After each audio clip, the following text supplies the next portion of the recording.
Namaste दोस्तों, मैं Davinder Singh, advocate as well as chartered accountant. Simplifying GST has been the mantra over my YouTube channel.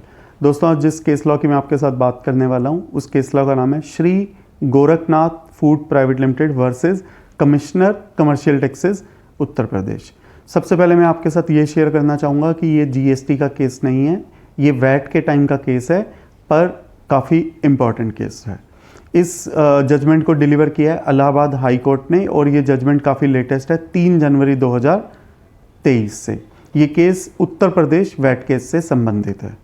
इस case में जो petitioner है ये एक मैन्युफैक्चरर है मैदा, सूजी, वीट वगैरह के, और इनकी बुक्स ऑफ अकाउंट्स रिजेक्ट कर दी गई थी एडजुडिकेटिंग अथॉरिटी के द्वारा, और उन्होंने बेस्ट जजमेंट को बेस मानते हुए उनकी असेसमेंट फ्रेम की थी। पिटिशनर की किताबों को रिजेक्ट करने का कारण था उसका excessive consumption of electricity. Department का ये कहना था कि पिटिशनर ने अप्रैल से लेकर दिसंबर तक जो इलेक्ट्रिसिटी यूज़ करी वो यूज़ करी थी 8,55,000 यूनिट, और जो प्रोडक्शन करी थी वीट की वो प्रोडक्शन करी थी लगभग 97,000 क्विंटल। मैं दोबारा से फैक्ट्स आपके सामने बोलता हूँ। इलेक्ट्रिसिटी यूज़ करी थी 8,55,000 यूनिट और जो प्रोडक्शन हुई थी वीट की वो हुई थी लगभग 96,000। तो जिससे ये निकल कर आता है कि 1 क्विंटल वीट की प्रोडक्शन के लिए जो एवरेज जो इलेक्ट्रिसिटी यूज़ हो रही थी वो यूज़ हो रही थी 8.84, जबकि जनवरी से लेकर मार्च 2008 में जो इलेक्ट्रिसिटी यूज़ हुई वो यूज़ हुई 1,84,000 यूनिट, और जो प्रोडक्शन हुई वो प्रोडक्शन हुई लगभग 8,800 क्विंटल। तो जिससे निकल कर आता है कि 21 यूनिट के लगभग बिजली यूज़ की जा रही थी 1 क्विंटल वीट को प्रोड्यूस करने के लिए। तो पहले 9 महीने के लिए लगभग 9 यूनिट से 1 क्विंटल प्रोड्यूस हो जाता था, और लास्ट के 3 महीने में 21 यूनिट लग रहे थे 1 क्विंटल वीट को प्रोड्यूस करने के लिए, मैन्युफैक्चर करने के लिए। तो डिपार्टमेंट का ये कहना था कि जो इलेक्ट्रिसिटी है वो लगभग 2.5 गुना यूज़ हो रही थी बाद में लास्ट के 3 महीने में।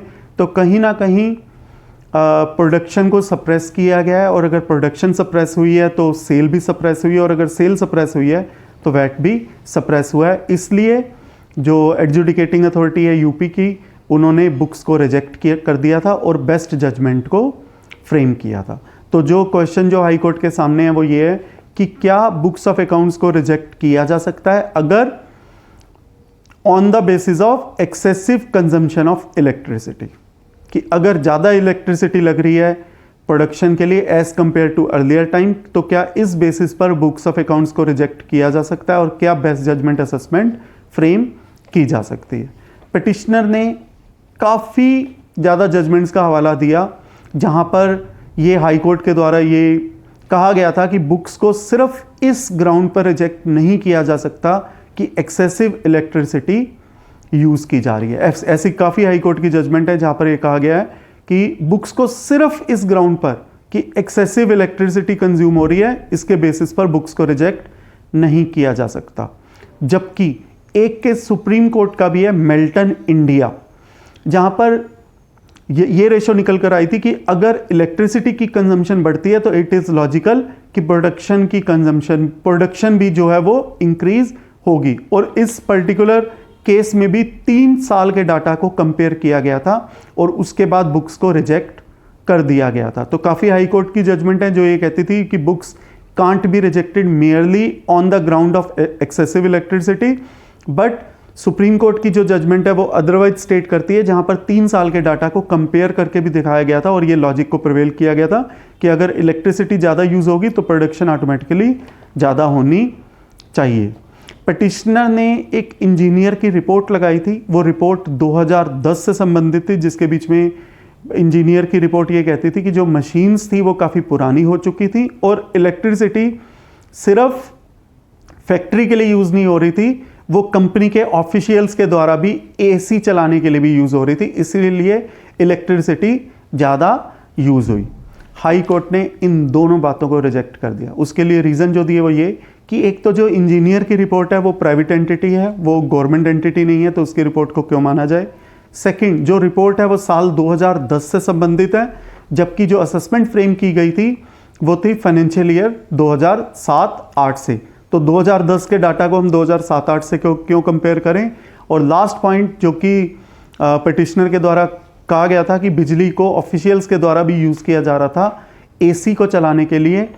तो हाईकोर्ट का ये कहना था कि गोरखपुर एक ऐसी जगह है जहाँ पर जनवरी से मार्च के बीच में बहुत ज़्यादा ठंड रहती है, तो उस वक्त एसी का यूज़ होना उस स्टेट के अंदर या उस जगह के अंदर यूज़ होना, इट डजेंट मेक सेंस।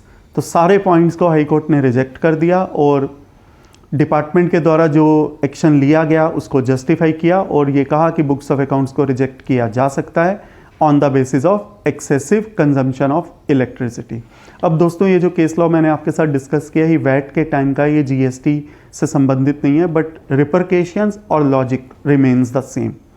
यदि कोई ऐसा व्यक्ति है जो इलेक्ट्रिसिटी ज़्यादा यूज़ कर रहा है और अगर उसकी उतनी प्रोडक्शन नहीं हो रही, तो डिपार्टमेंट के पास हमेशा ये हथियार रहेगा, वो प्लीक ले पाएंगे कि बुक्स को क्यों रिजेक्ट ना किया जाए और एप्रोप्रिएट सेक्शन के अंदर में डिपार्टमेंट जो है पिटिशनर के अगेंस्ट या ऐसे सप्लायर या ऐसे रेसिपेंट, ऐसे रजिस्टर्ड पर्सन के अगेंस्ट में एक्शन ले सकता है। So one should always do right. जो प्रोडक्शन हो रही है, जो हो रही है, वो बिल्कुल सच में डिपार्टमेंट को दिखानी चाहिए।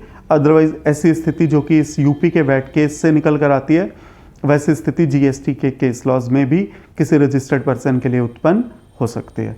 मैं उम्मीद करता हूँ ये वीडियो आपके प्रोफेशनल एंडेवर्स और बिजनेस एंडेवर्स के लिए काफ़ी यूज़फुल साबित होगा। धन्यवाद।